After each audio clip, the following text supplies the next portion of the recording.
When you leave America, you see outside this bubble. Vietnam, why not? When I first got here, I was eating out maybe 5 times a week. $5 for 3 foot long. Where can you get that at? Not at Subway. So you've been here for a year and a half. Basically came out here with $5,000. How did you sustain yourself the whole time? The cost of living is exponentially higher in America. When you're outside looking in, you feel like, oh, I need this, I need this. You get here and you don't need half of it. I love my lifestyle out here. Just walking to the beach, away from the tourist areas. I like to kind of intermingle, becoming a local myself. Coming out here, I feel more seen than being in America. A lot of the Vietnamese people haven't seen black people before. I've taken so many pictures since being out here that if I was to charge people for taking pictures, I would have been able to pay for rent a couple times. They just want to talk to you just because. For example, there's a coffee shop right down there. One of the workers there, she would greet me every day when I first moved in here. It's like, you're here. It's like, it's you. It's like, it's me. Like, you know, but she was just so excited to just talk to me. That's the case everywhere I've gone here. Everyone wants to kind of talk and have some type of conversation. It says a lot about the people. Come on with me. Vietnam cribs. So one thing that surprised me is here, they leave their shoes at the door. Like, it's super customary. That changed my way of viewing the home in general. Like, it's, you know, it's a place of cleanliness. The ceiling is so high. Like, Right, yeah. most American homes don't have. Yeah, pretty much a low ceiling. The Vietnamese in general, like, they just need the essentials to get by. Very minimal here. One couch, chair, a couple tables and a desk, and then the bed. Let's see, so you have the kitchen here? Yeah, simple kitchen. So you have like a small induction stove? Yes, rice with every meal. Simple bathroom. Okay, the shower, washing machine too. And so did you buy all this equipment in Vietnam or did you bring it from America? I brought it from America. The only thing I think I bought here was probably the Mac Mini, the external keyboard, and this MIDI here as well. Because we have this one and the other one. Initially, we was only in one, and they gave us like 2 beds and stuff. So it was pretty cool that they would just offer to give us extra beds. But this is the other one. Ah, so this is, well, Kai's. Yeah, this is Kai's, okay. setup. Wow, just opens up to another room. Yeah, so it's, for both of them, it's 10 million. Wow, that's awesome. And that comes out to around $200 per person? Yeah. And then you guys also have a balcony. Exactly. A nice little view. Yes, for sure. So I have it kind of jimmy rigged so that I can just leave it open and no bugs will make it through. Wow, so this whole setup is 10 million. And do you know how much you pay for electricity and water? Well, water is what, 200K per person. That's unlimited for the month. And electricity, 30 to 60 bucks, somewhere around there. Which, coming from America, is, you know, a fraction of the cost. Do you pay for the Wi-Fi? Wi-Fi is already included. From seeing the pictures to actually coming into viewing the place and then to signing the contract and actually moving in, it took me like a day and a half to find this place on Facebook groups. That's honestly the place to go about looking for a long-term stay. Yeah, seeing the pictures, seeing the posts, they want you to see it immediately. They don't really care for you to, you know, wait around. The sooner you can see it, the better. So if you have a higher budget, then you can find another place. Maybe you might get a villa or something. So you can find something for every level of where you're at. In America, you have to, one, apply for a certain apartment to even get into them, and that comes with a fee. And then, you know, you might not even get the place, and then, you know, you have to schedule the viewing, like you have to work along their schedule. That process is I would say, a lot harder there than it is here. How much do you think you spend maybe a month? $350, $390, somewhere around there. Honestly, I feel like it's less than that because I eat in all the time and my meals are budgeted pretty extensively. Back home, rent was $600 a piece because I mean, I had my cousin Kai and we had another roommate that wasn't including electricity. Electricity again was like, say $150 or so $50 a person, just about. That's already without talking about groceries. What was life like back home in America? How did you end up all the way here in Da Nang? Okay, so pretty much just always working. My work experience is primarily customer service based. We also drove trucks for a while, so I got to kind of explore and see America. And that kind of also sparked a bit of me wanting to see more. I was also going through some health issues. I had a very persistent cough. I would start to cramp up. Initially, that cramp started at maybe the size of a dime, and then it became the size of a grapefruit. So I would cough, again with this persistent cough, and it would just be like a huge ball just on my ribs. I started going to the doctor. He didn't know what was going on, and basically he prescribed a cough suppressant, and that was the end of it there. Every time I've gone to the doctor and or the hospital, I would say something, and what I was saying didn't translate to what they were receiving. So it seemed to always be a disconnect between what I was going in for and what they were trying to treat me for. And so at my worst, I ended up getting inflammation of the colon. They did endoscopy and a colonoscopy as well. Honestly, they did a lot of work, so I don't want to say that they didn't try to help. It's just, again, even with what was prescribed, it's like, I don't think you guys understood what I was saying. I felt like in Asia, they're looking for root causes. They're looking at the body as a whole. And when I was there in America, they want to send me to this outpatient. They want to send me to gastroenterologist. They want to send me to different places. And I'm thinking, but I came to you for these things. I feel like it's one whole situation. They were just cutting it up into pieces. I ended up going to the hospital at least 8 times. They'll tell you when you get discharged. If it gets worse, you come back.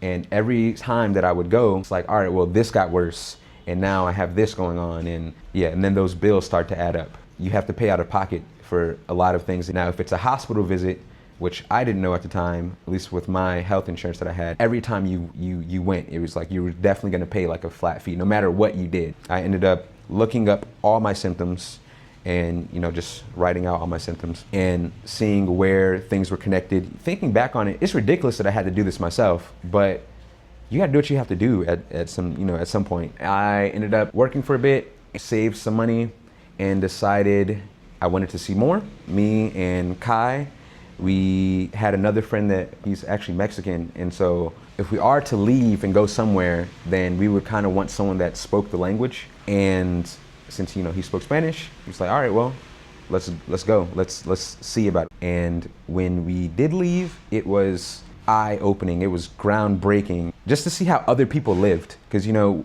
America, you only pretty much see the people that are around you and how they live, or you see how people are living on social media.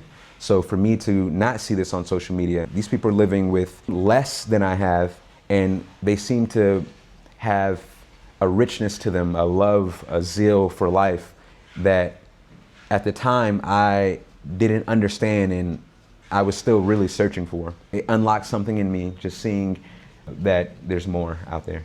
Opened my eyes again to just traveling in general, and then about health and understanding that the medical field doesn't necessarily equate to health and being healthy. I would say it's like a reset. I could start fresh. I could now start to see things from a more healthy point of view. I stayed out there for 6 months in total, go back to America, and now with this newfound sense of seeing how people are living with less and living a fuller lifestyle, it's like, I want this for myself full time. And so we made it our mission, because it wasn't just me, that we would leave America. And so as soon as we touched down back in America, right to work. It's like, all right, well, what can we do right now in this instance? Work and save, live frugally, and save as much as possible so that we can leave again. And 9 months or so of just steady, like back-to-back work, not knowing how we would live once when we left. Started working, driving trucks everywhere.